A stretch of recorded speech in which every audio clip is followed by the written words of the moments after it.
இன்றே டவுன்லோட் செய்து உங்கள் ஃபேவரட் ஷோக்களை என்ஜாய் பண்ணுங்க. அவனை மறக்கணும்னு நினைச்சா திரும்ப திரும்ப ஏதோ ஒரு வடிவத்துல ஞாபகப்படுத்திக்கிட்டே இருக்கான். இல்லக்கா, நான் என்ன தப்பு பண்ண? என் வாழ்க்கையில எதுக்குக்கா இப்படி எல்லாம் நடக்குது? அஞ்சலி, இங்க தப்பு பண்ணவங்க வாழ்க்கையில கெட்டது நடக்கணும்னு எந்த விதியும் இல்ல அஞ்சலி.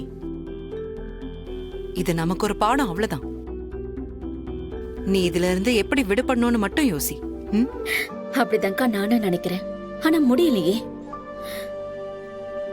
அந்த ஆளை நான் உண்மையா ரொம்ப லவ் பண்ணேன்க்கா. உயிருக்கு உயிரா நேசிச்சேன். விருப்பப்பட்டுதான் நான் அவரை கல்யாணமும் பண்ணிக்கிட்டேன். எந்த அளவுக்கு நான் அவருக்கு உண்மையா இருக்க முடியுமோ அந்த அளவுக்கு நான் உண்மையா இருந்தேன்.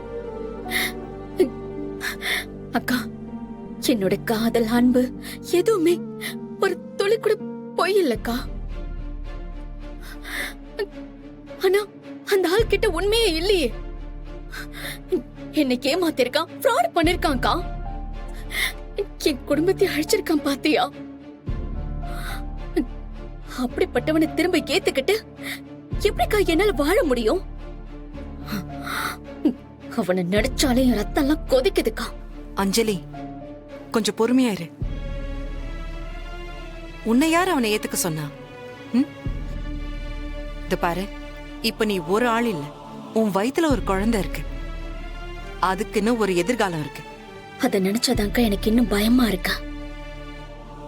அவனுக்கும் எனக்குமான உறவு மொத்தமா அழிஞ்சிரும்னு நினைச்சாலும் இந்த குழந்தைய வச்சு அவன் திரும்ப வருவான்ல. இந்த குழந்தை வேணும்னு அவன் சொல்லுவான்ல.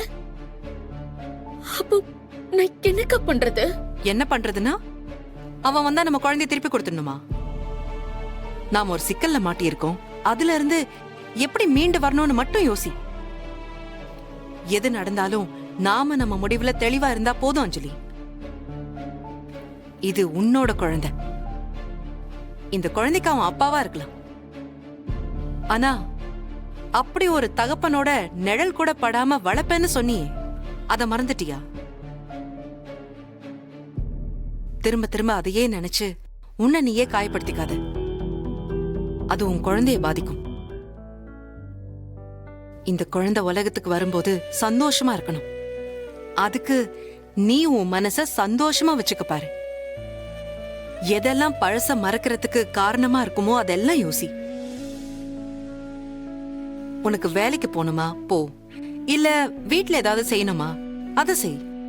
படம் பாரு, பாட்டு கேளு, இல்ல நீ படிக்கணுமா, இந்த மாதிரி என்னெல்லாம் உனக்கு பிடிக்குமோ அது எல்லாம் செய்.